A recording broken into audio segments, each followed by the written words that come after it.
पिता तेरे नाम की स्तुति हो।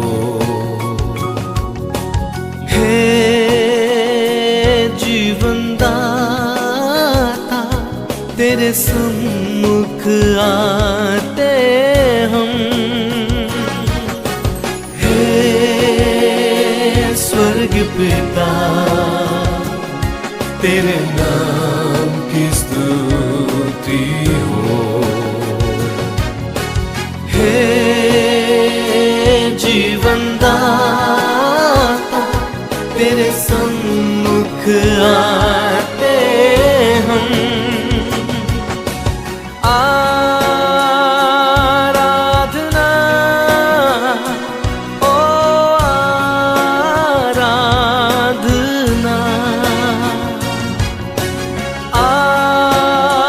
आराधना ओ आराधना।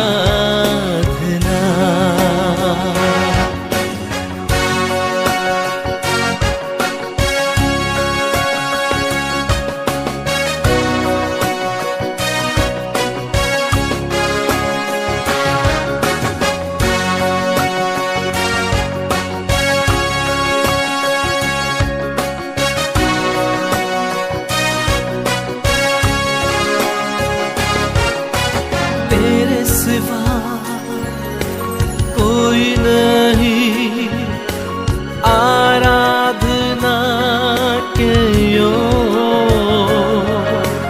तेरे समान कोई नहीं, स्वर्ग में या पृथ्वी में।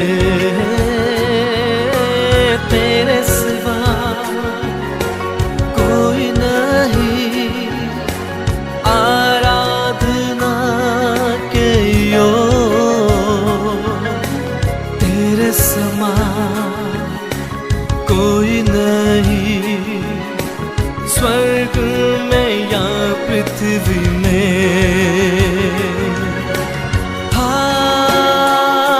आराधना हो आराधना,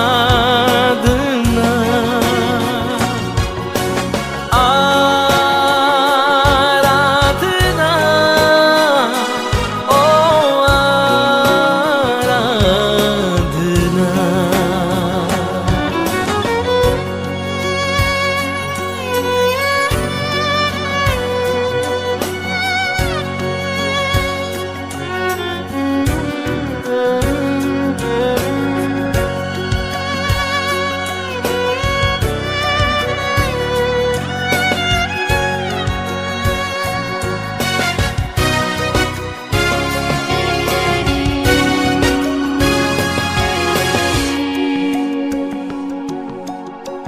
तेरे सिवा कोई नहीं, आराधना के योग्य तेरे समान कोई नहीं, स्वर्ग में या पृथ्वी में। हो तेरे सिवा कोई नहीं, आराधना के योग्य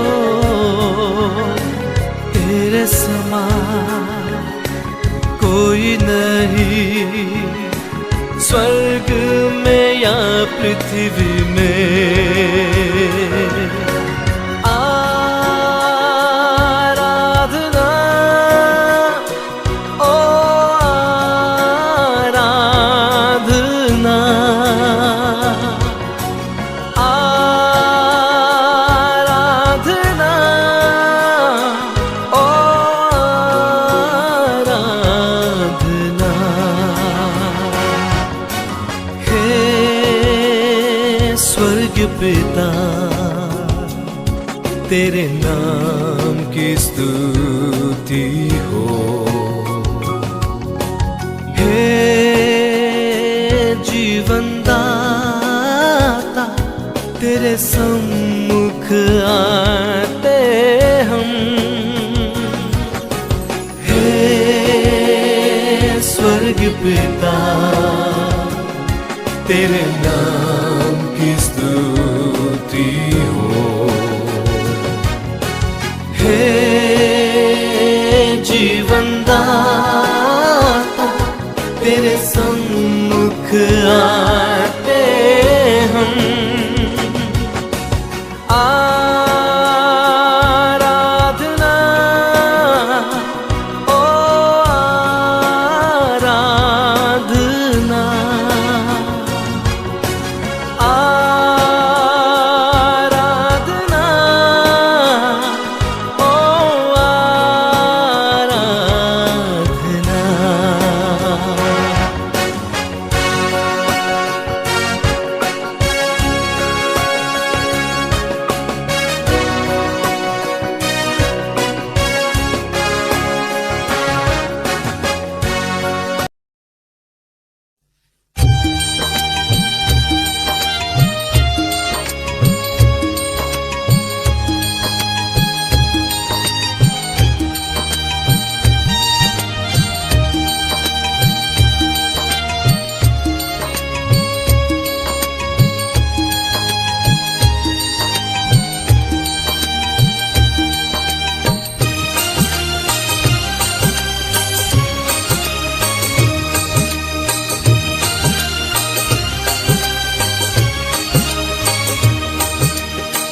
ભાઈ મને ભાગ્ય મળ્યા છે, ઈસુ ગુરુ તારણહાર. ભાઈ મને ભાગ્ય મળ્યા છે, ઈસુ ગુરુ તારણહાર. ભાઈ મને ભાગ્ય મળ્યા છે.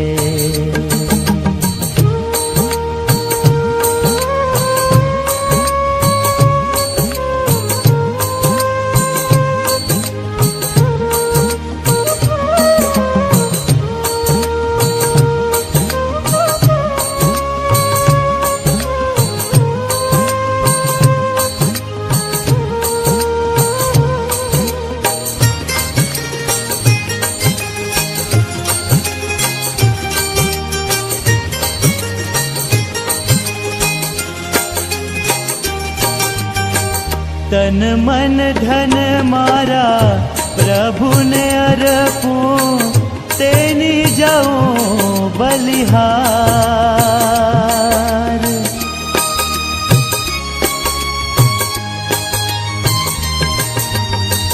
તન મન ધન મારા પ્રભુને અર્પું, તેની જાઉં બલિહાર. મુજ પાપીનું તારણ કરવા, મુજ પાપીનું તારણ કરવા આવ્યા જગ મોજાર. ભાઈ મને ભાગ્ય મળ્યા છે, ઈસુ ગુરુ તારણહાર. ભાઈ મને ભાગ્ય મળ્યા છે.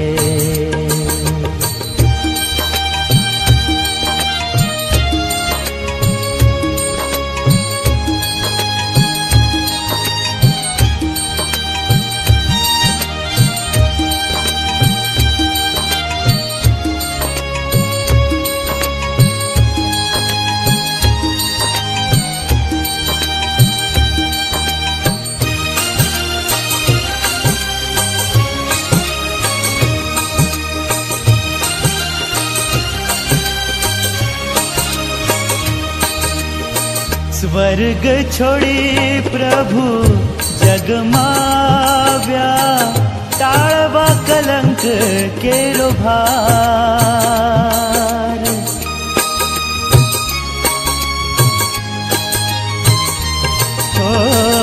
સ્વર્ગ છોડી પ્રભુ જગમાવ્યા, ટાળવા કલંક કેરો ભાર. પાપી જગને દેખી દયાળે, પાપી જગને દેખી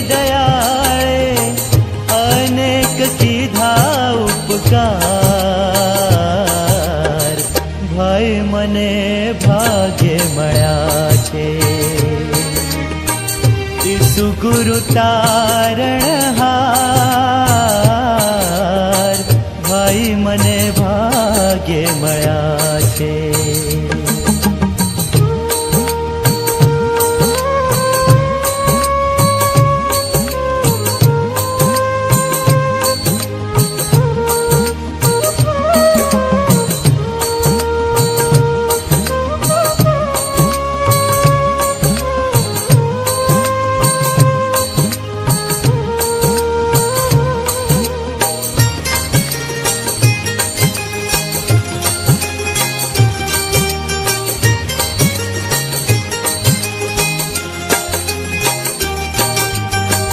જે જન આશ ઈસુ પર રાખે તે પામશે ઉદ્ધાર.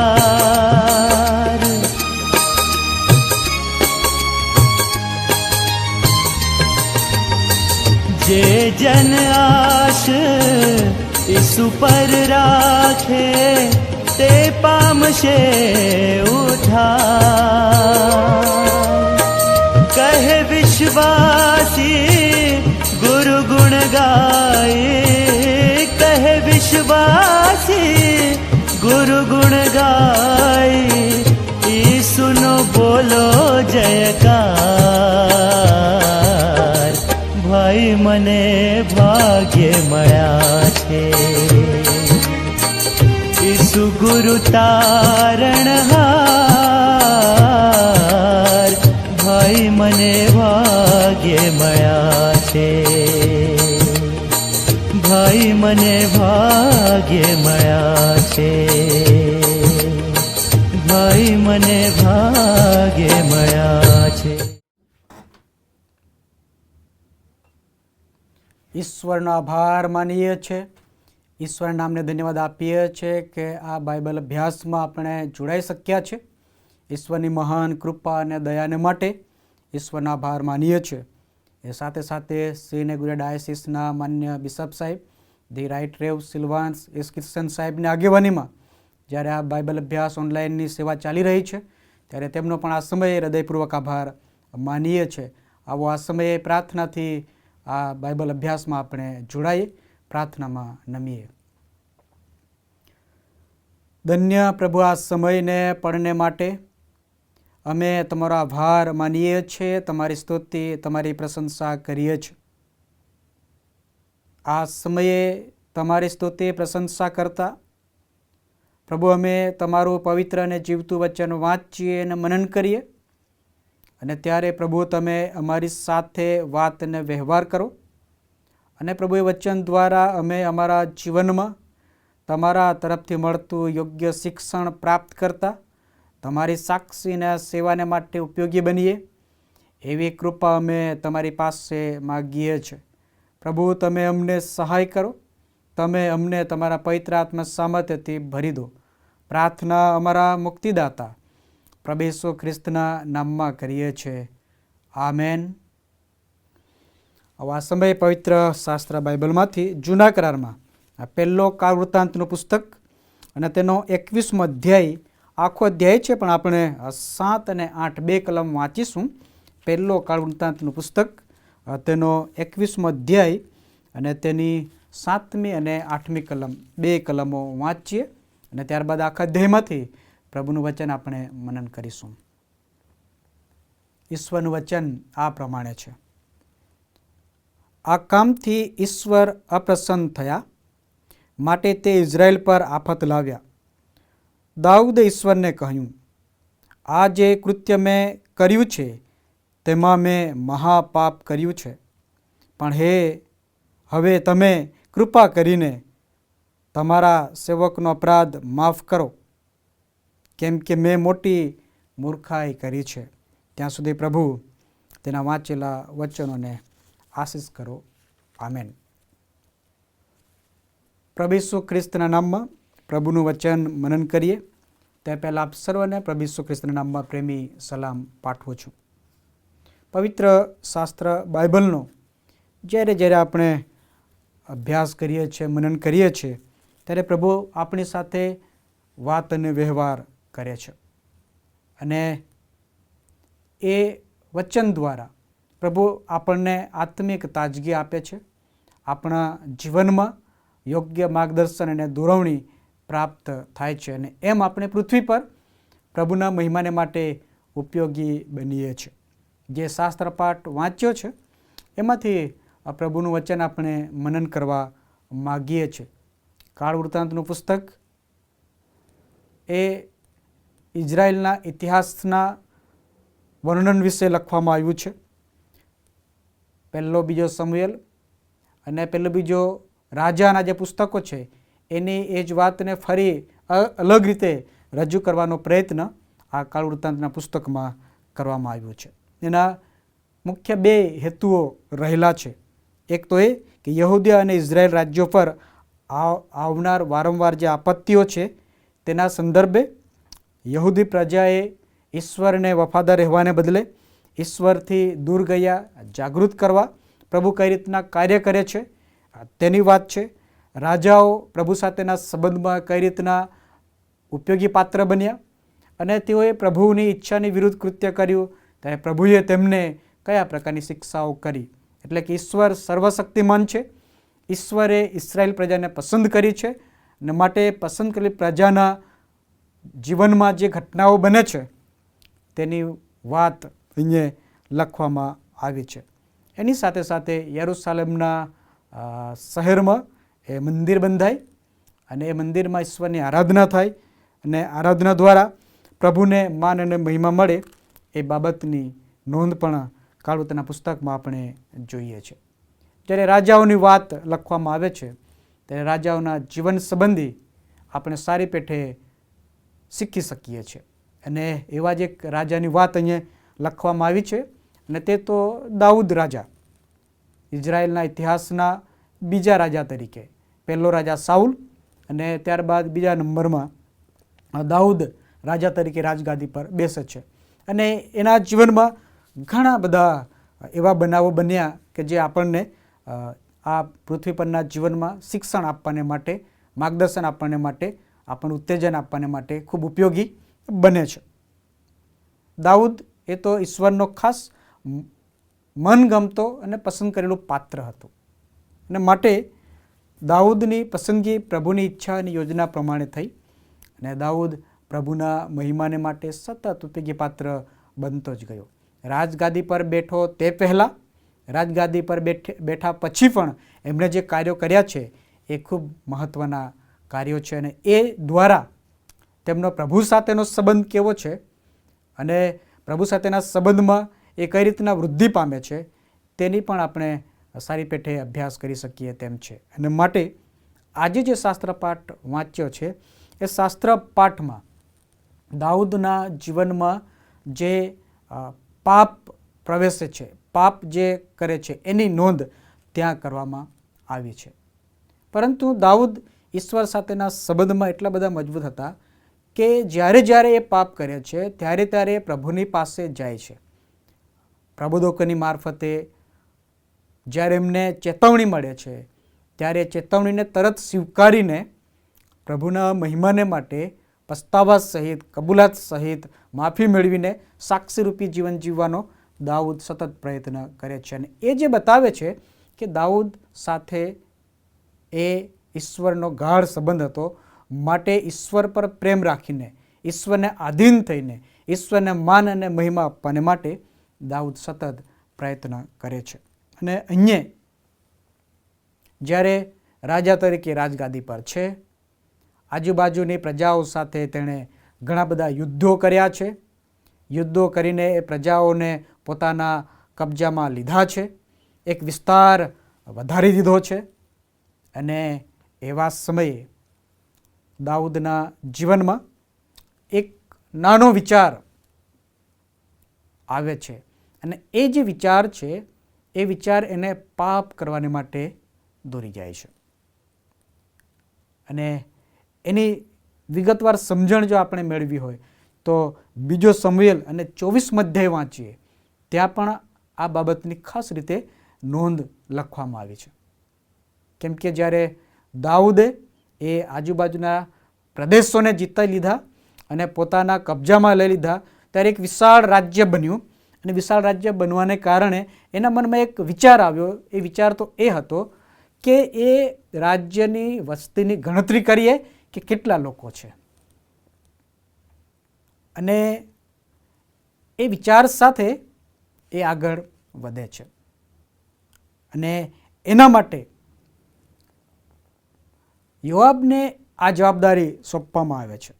યોઆબ સાથે કેટલાક આગેવાનો હતા કે આગેવાનોની મારફતે એ આખા પ્રદેશમાં તેઓ વસ્તી ગણતરી કરે.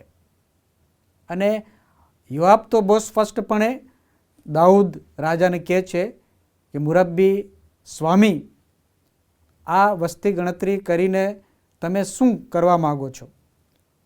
પ્રભુ તરફથી દોષ અને શિક્ષાના ભાગમાં શા માટે તમે આવવા માગો છો? શું આ પ્રજા તમારા અંડરમાં નથી? શું એના પર ઈશ્વર અધિકાર ધરાવતા નથી? શા માટે તમે એ વસ્તી ગણતરી કરવા માગો છો? પરંતુ આખરે તો રાજાનો હુકમ હતો એટલે યોઆબને તો જવું જ પડ્યું. અને યોઆબે એ વસ્તી ગણતરી કરી. પરંતુ 2 કૂડો એણે ગણતરી કરી નહીં, કેમ કે યોઆબ એ જાણતો હતો કે આ ઈશ્વરની વિરુદ્ધ થઈ રહ્યું છે. અને એણે જે માહિતી આપી તે માહિતી રાજા પાસે પહોંચી. પરંતુ એ જે વિચાર આવ્યો એ વિચાર એ શેતાન દ્વારા એને આપવામાં આવ્યો હતો. કારણ કે પહેલો વૃત્તાંત ને તેનો 21મો અધ્યાય અને પહેલી જ કલમમાં એવું લખ્યું છે કે ઇઝરાયેલની વિરુદ્ધ શેતાને ઊભા થઈને દાઉદને ઇઝરાયેલની ગણતરી કરવાનો ઉશ્કેર કર્યો. શેતાન દ્વારા એક વિચાર એને આપવામાં આવ્યો અને એ વિચારને અમલમાં લાવીને એ વસ્તી ગણતરી કરે છે. પણ હવે આપણને એવું લાગે કે વસ્તી ગણતરી શું પાપ હોઈ શકે? પરંતુ જો ઈશ્વરની ઈચ્છાની વિરુદ્ધ છે તો તે ચોક્કસ પાપ છે જ. જ્યારે મિસરની ગુલામીમાંથી ઇસ્રાયેલ પ્રજા બહાર નીકળી અને એવા સમયે ઈશ્વર મૂસાને એક જવાબદારી સોંપે છે. અને એ જવાબદારી તો એ હતી કે હવે તું ઇસ્રાયેલની ગણતરી કર કે કેટલા લોકો છે. ને ગણનાનું પુસ્તક અને તેનો પહેલા અધ્યાયમાં એવું લખ્યું છે, અને ઇસ્રાયેલી લોકો મિસર દેશમાંથી નીકળ્યા ત્યાર પછી બીજા માસને પહેલે દિવસે સિનાઈના અરણ્યમાં મુલાકાત મંડપમાં યહોવાએ મૂસાને કહ્યું, ઇઝરાયેલી લોકોના કુળો પ્રમાણે તથા તેમના બાપ દાદાના કુટુંબો પ્રમાણે તથા તેઓના નામ અને સંખ્યા પ્રમાણે પ્રત્યેક પુરુષની માથાદીઠ ગણતરી કર. આ જાણે કે ઇસ્રાયેલની પ્રથમ વસ્તી ગણતરી હતી. અને એ ઈશ્વર તરફથી મૂસાને કહેવામાં આવ્યું અને મૂસા એ પ્રમાણે કરે છે. અને આપણે સારી પેઠે જાણીએ છીએ કે ત્યાં બધા જ કુળોની ગણતરી કરીને સંખ્યા પ્રમાણે ગોઠવવામાં આવ્યા છે. પરંતુ અહીંયા દાઉદ જ્યારે વસ્તી ગણતરી કરે છે ત્યારે શું એના મનમાં કદાચ એ વિચાર પણ આવ્યો હશે કે મૂસાના સમયમાંથી વસ્તી ગણતરી આવે છે અને સમયે સમયે એ વસ્તી ગણતરી થતી આવી છે, તો હું એ વસ્તી ગણતરી કરું એમાં શું કોઈ પાપ હોઈ શકે? કદાચ એણે એ રીતના વિચારીને વસ્તી ગણતરી કરવાનો નિર્ણય કર્યો હોય. પરંતુ જે શાસ્ત્રપાઠ આપણે વાંચ્યો છે એમાં આ બાબતને લીધે પ્રભુ ખુશ નહોતા. દાઉદે જે કાર્ય કર્યું એ કાર્યને લીધે ઈશ્વર ખુશ નહોતા. આ કામથી ઈશ્વર અપ્રસન્ન થયા, માટે તે ઇસ્રાયેલ પર આફત લાવ્યા. દાઉદના કૃત્યથી ઇઝરાયેલ પર તકલીફો અને સમસ્યાઓ ઊભી થઈ. અને એ દાઉદે જોયું ને જાણ્યું ત્યારે દાઉદ પસ્તાવો કરે છે અને પ્રભુ પાસે જઈને પોતાના પાપની કબૂલાત કરે છે. ને 8મી કલમમાં લખ્યું છે, દાઉદે ઈશ્વરને કહ્યું, આ જે કૃત્ય મેં કર્યું તેમાં મેં મહાપાપ કર્યું છે.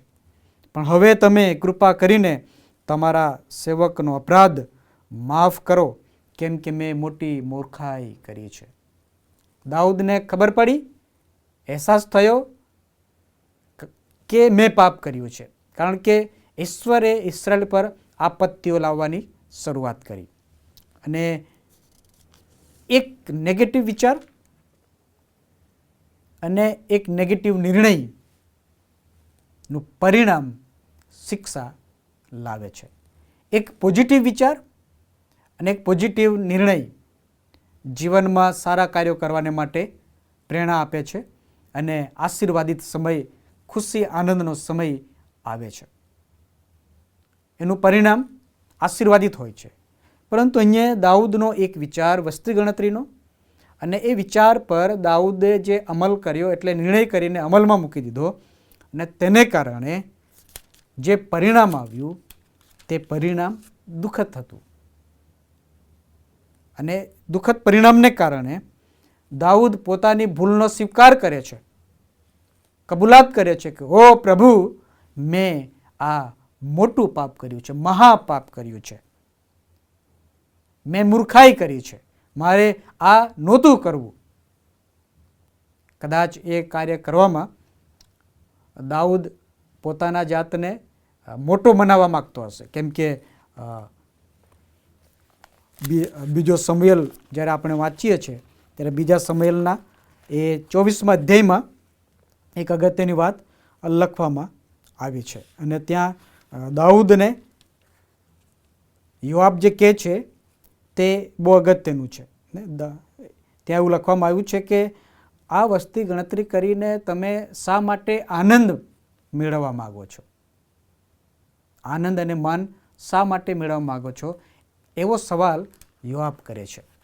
પરંતુ રાજા તો એ ગણતરીને પ્રાધાન્ય આપીને વસ્તી ગણતરી માટે તેમને જવા કહે છે. અને આ પ્રમાણે તેઓ એ વસ્તી ગણતરી કરે છે. અને એનો અહેસાસ પાપ સંબંધી એ જાગૃતિમાં આવે છે ત્યારે પ્રભુ પાસે જાય છે. અને એવા જ સમયે દાઉદનો રાજ્યમાં કાર્ય કરતો, દ્રષ્ટા તરીકે કાર્ય કરતો, સંદેશવાહક તરીકે કાર્ય કરતો ગાદને પ્રભુનું વચન આપવામાં આવે છે. અને પ્રભુ ગાદને કહે છે, જા દાઉદને કે યહોવા એમ કહે છે કે હું તારી આગળ 3 વાત મૂકું છું, એમાંની એક તું પોતાને માટે પસંદ કર કે હું તે તારા પર લાવું. અને ગાદ એ દાઉદની પાસે જાય છે અને દાઉદની આગળ 3 વાત મૂકે છે. પહેલી વાત કે આ પાપને કારણે, આ તારી ભૂલને કારણે, આ તારી મૂર્ખાઈને કારણે પ્રભુ તારી સમક્ષ 3 વાત મૂકે છે. એમાંની પ્રથમ વાત એ છે કે 3 વર્ષ સુધી દુકાળ પડશે, તારા રાજ્યમાં 3 વર્ષ સુધી દુકાળ પડશે. બીજી વાત એ છે કે 3 મહિના સુધી આજુબાજુની પ્રજા, રાજ્યો તમારા પર ચડી આવશે અને તમે તેમનો સામનો કરશો, તમે ક્ષય પામશો, તમે દુઃખી થશો, તમે હતાશ અને નિરાશ થશો, તમારામાંથી ઘણા બધા માર્યા જશે. ત્રીજી વાત એ હતી કે પ્રભુ 3 દિવસ સુધી તમારા રાજ્યમાં મરકી મોકલે. 3 વર્ષનો દુકાળ, 3 મહિનાની તફલીકો એટલે કે આજુબાજુ રાજ્ય દ્વારા ચઢાયો, અને 3 દિવસ ઈશ્વર મરકી મોકલે. આમાંથી તને જે ગમે તે તું પસંદ કર.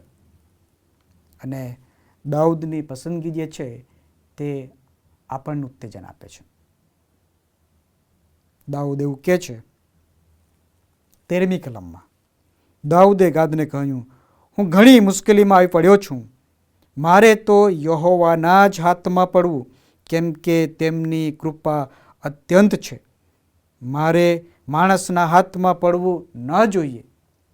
જ્યારે પાપ સંબંધી સંભાન થાય છે ત્યારે દાઉદ એ સ્પષ્ટતાથી કહે છે કે આ કૃત્યને લીધે પ્રભુના હાથમાં મારે પડવું જોઈએ. હા, એ સમયે દાઉદ 3:24 હતી, 3માંથી કહી શક્ય હોત કે 3 વર્ષનો દુકાળ મોકલો પ્રભુ, કશો વાંધો નહીં, હું તો રાજમહેલમાં શાંતિથી રહીશ, મને દુકાળનો કોઈ અહેસાસ થશે નહીં, મારી પ્રજા ભલે કેટલાક દુકાળના કારણે મૃત્યુ પામશે, પરંતુ મારું કુટુંબ અને હું તો સુરક્ષિત રહીશ, એવો એક વિચાર કરી શક્યો હતો. બીજો એ પણ વિચાર કરી શક્યો હતો, યુદ્ધ થાય, એ યુદ્ધમાં સૈનિકો આગળ રહેશે, હું તો પાછળ રહીશ અને ઘણા બધા મારે જશે, હું તો બચી જઈશ, એ પસંદ કરી શક્યો હતો. પરંતુ દાઉદ ઈશ્વર સાથેના સંબંધને મજબૂત બનાવવાને માટે એવું કહે છે કે મારે ઈશ્વરના હાથમાં પડવું એ યોગ્ય છે, કેમ કે ઈશ્વર કૃપાળુ છે. તેના કૃપામાં મને જે કંઈક શિક્ષા થશે તે સ્વીકાર્ય છે.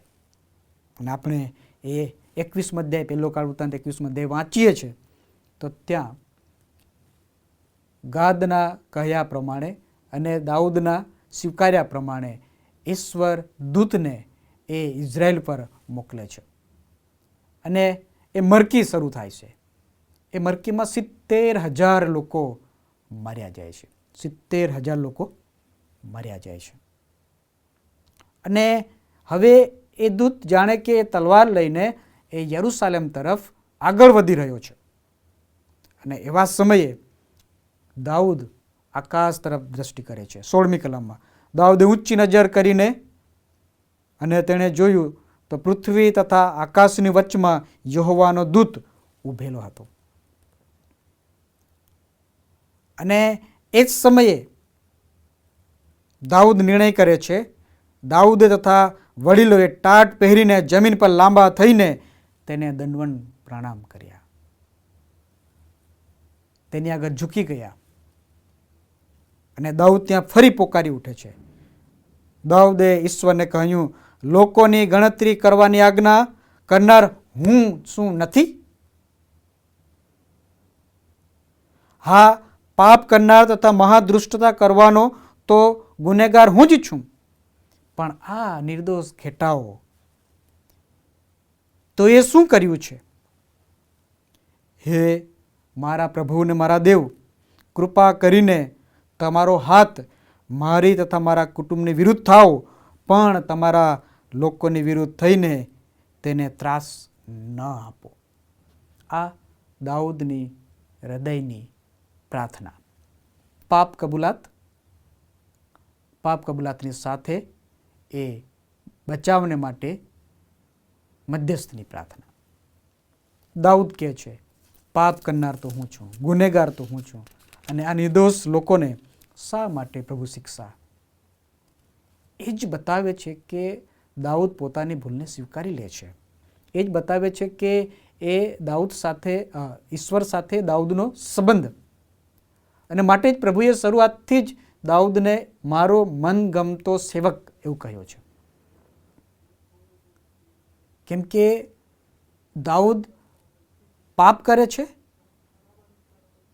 અને પાપ કર્યાથી પસ્તાવો કરે છે, અને પસ્તાવો કરીને કબૂલાત કરે છે, અને કબૂલાત કરીને પ્રભુ સાથેના સંબંધમાં પુનઃસ્થાપિત થાય છે, આધીન થઈ જાય છે, નમ્ર બની જાય છે, પોતાની ભૂલ સ્વીકારી લે છે.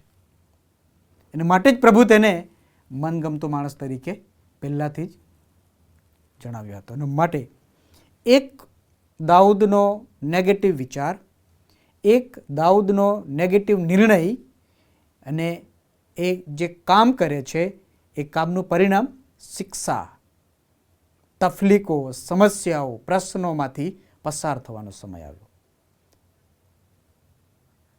પરંતુ જ્યારે દાઉદ પસ્તાવો કરે છે, કબૂલાત કરે છે, ત્યારે પ્રભુ અજાયબી રીતે ઇઝરાયલના લોકોને બચાવી લે છે. અને પ્રભુ એને કહે છે કે હવે આનોનની ખડીમાં જા અને ત્યાં યહોવાને સારું દહનાર્પણ, પાપાતર્પણ, શાંત્યાર્પણ ચડાવો. અને એ આપણે વાંચીએ છીએ, ત્યાં દાઉદ જાય છે અને આનોનની ખડીને એ મૂલ્ય આપીને ખરીદી લે છે, અને ત્યાં પ્રભુના નામમાં અર્પણો ચડાવે છે, અને પ્રભુ તેમને ક્ષમા કરે છે, ઇઝરાયલમાં શાંતિ સ્થપાય છે. તેથી વાલા ભાઈઓ અને બહેનો, આપણે જ્યાં છીએ એ કુટુંબમાં આગેવાની આપતા હોઈએ, મંડળીમાં આગેવાની આપતા હોઈએ, સમાજમાં આગેવાની આપતા હોઈએ, કે જ્યાં આપણે નિર્ણય લેવાની વાત આવે ત્યાં એક વિચાર, પોઝિટિવ વિચાર સાથે જ્યારે આપણે નિર્ણય કરીએ છીએ ત્યારે તેનું પરિણામ આશીર્વાદરૂપ બને છે.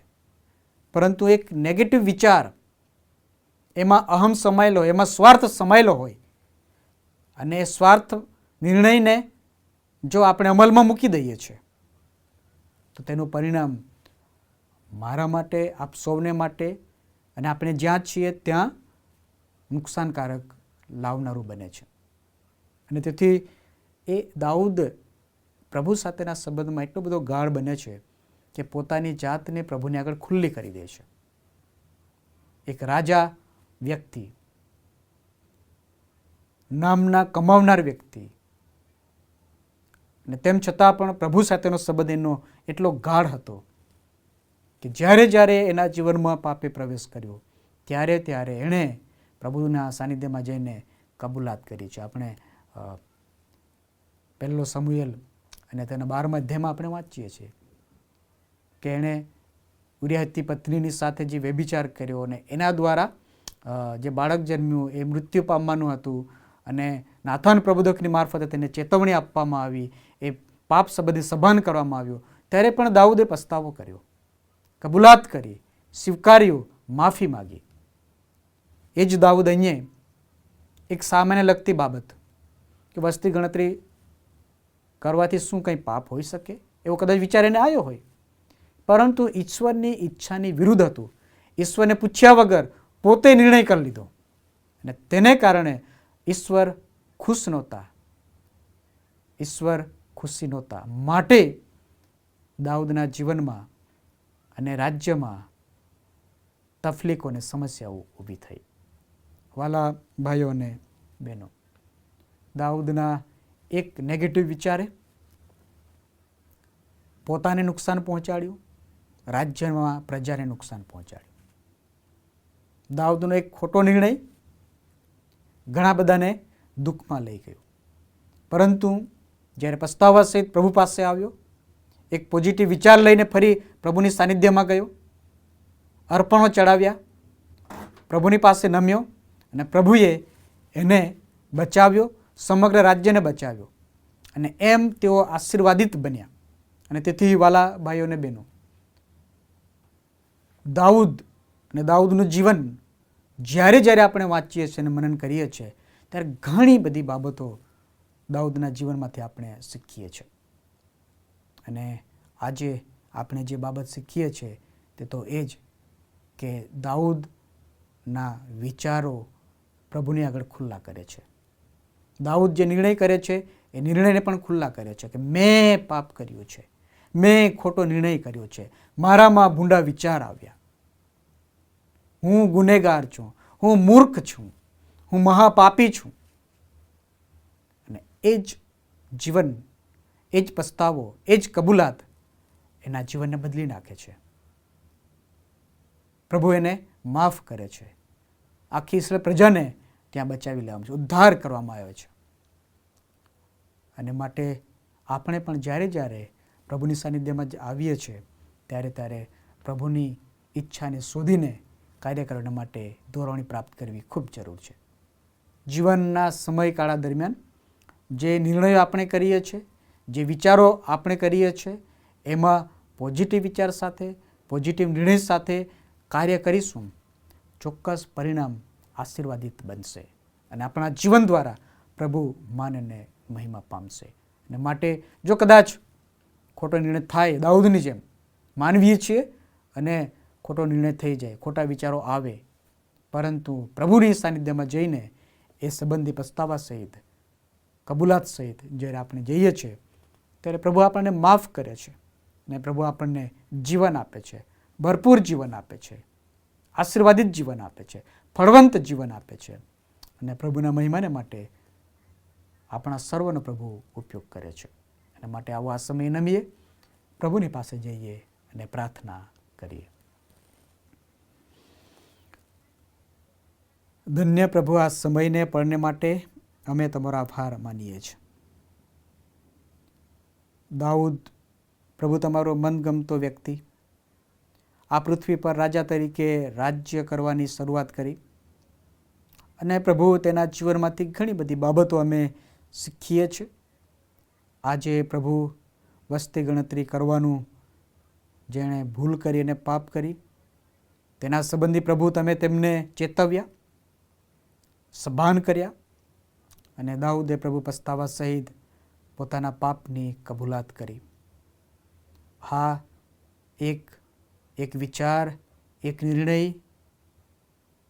અને પરિણામ નુકસાનકારક આવ્યું, પરંતુ પ્રભુ જ્યારે તમે તેમને ગાદ પ્રબોધકની મારફતે યોગ્ય માર્ગદર્શન અને દોરવણી અને સલાહ સૂચનો આપ્યા ત્યારે તેઓ પસ્તાવા સહિત, કબૂલાત સહિત પોતાની જાતને પ્રભુ તમારી પાસે લાવી શક્યો અને પોતાને માટે, તમામ લોકોને માટે, બચાવને માટે પ્રાર્થનાને મધ્યસ્થી કરી શક્યો, ધનાર્પણો ચડાવી શક્યો, કારણ કે તેણે પોઝિટિવ વિચાર સાથે પ્રભુ તમારી સાનિધ્યમાં નમી પડ્યો, દીન બની ગયો.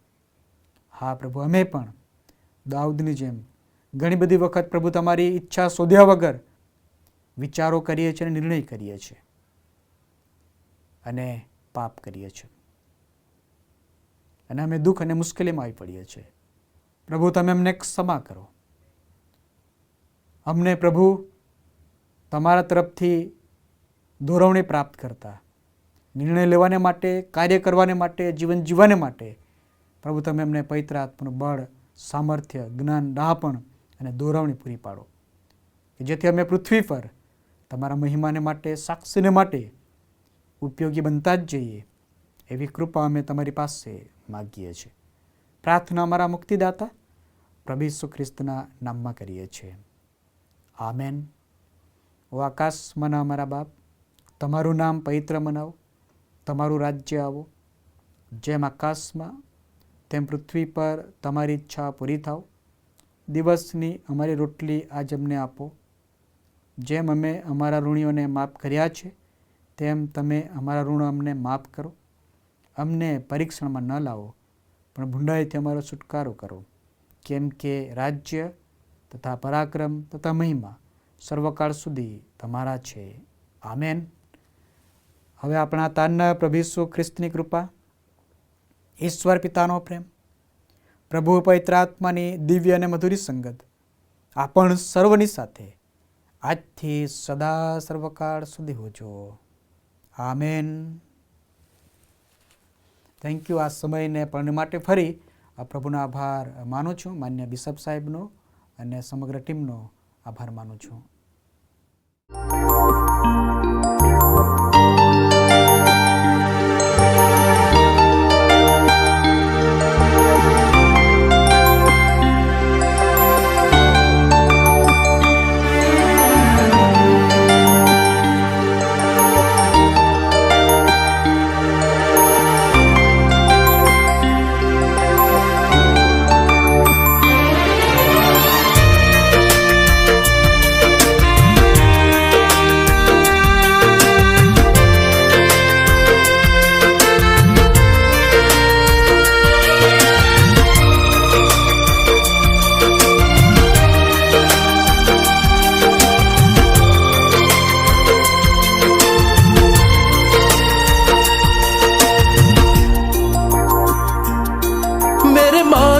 से ज्यादा, मेरे मांगने से ज्यादा, मेरे सोचने से अच्छा मैंने पाई है आशीष यीशु से. मैं भटका हुआ मुसाफिर, मेरी राहों में थी मुश्किल, मैंने पाई है मंजिल यीशु से. मेरे मांगने से ज्यादा, मेरे सोचने से अच्छा मैंने पाई है आशीष यीशु से. मैं भटका हुआ मुसाफिर, मेरी राहों में थी मुश्किल, मैंने पाई है मंजिल यीशु से. मेरे मांगने से ज्यादा,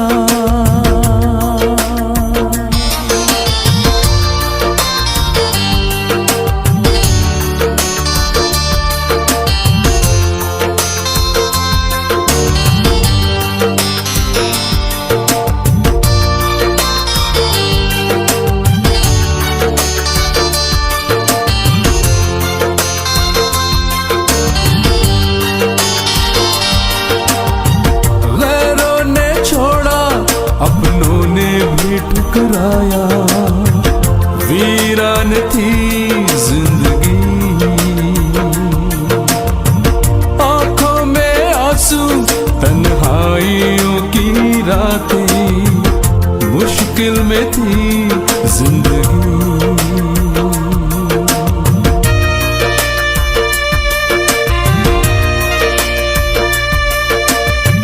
गैरों ने छोड़ा, अपनों ने भी ठुकराया, वीरान थी जिंदगी, आंखों में आंसू तन्हाइयों की रातें, मुश्किल में थी जिंदगी। तूने अपना लहू बहाया, गुनाहों को मेरे धोया, मैंने पाई है माफी यीशु से। मैं भटका हुआ मुसाफिर, मेरी राहों में थी मुश्किल, मैंने पाई है मंजिल यीशु से। मेरे मांगने से ज्यादा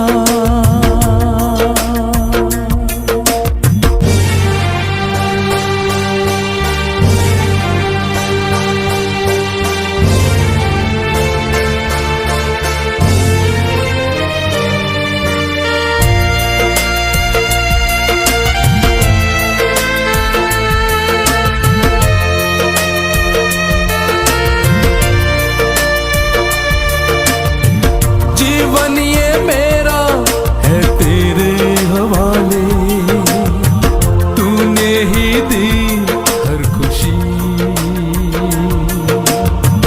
जाऊं जहां मैं दूं तेरी गवाही, कितना अच्छा है तू मसीह।